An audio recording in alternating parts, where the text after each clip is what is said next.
दुष्यंत और शकुंतला की प्रेम कहानी और भारत देश का नाम।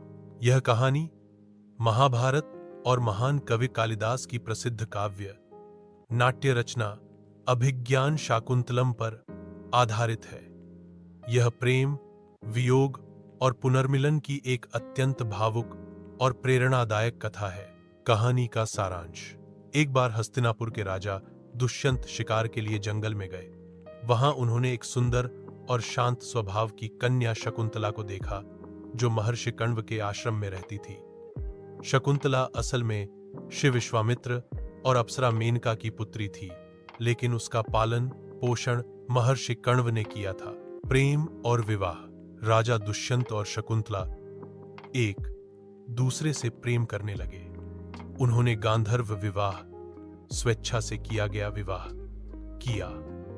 राजा ने शकुंतला से वादा किया कि वह उसे जल्द ही अपने साथ महल लेकर जाएगा। योग और शाप। एक दिन महर्षि दुर्वासा आश्रम में आए, लेकिन ध्यानमग्न शकुंतला ने उनका उचित स्वागत नहीं किया।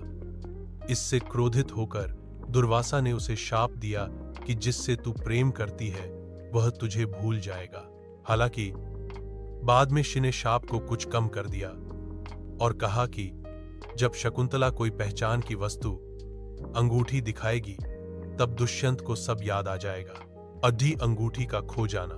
जब शकुंतला राजा के पास गई तो रास्ते में उसकी अंगूठी नदी में गिर गई। दुष्यंत उसे पहचान नहीं पाए और शकुंतला दुखी होकर आश्रम लौट गई। स्मृति की वापसी और मिलन। कुछ समय बाद एक मछुआरे को राजा की अंगूठी मछली के पेट से मिली और उसने उसे राजा को दी।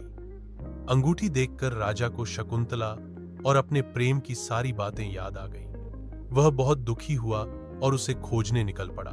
अंत में राजा दुष्यंत और शकुंतला का पुनर्मिलन हुआ और उन्हें एक पुत्र भरत हुआ, जो आगे चलकर एक महान सम्राट बना। इसीलिए भारत देश का नाम पड़ा।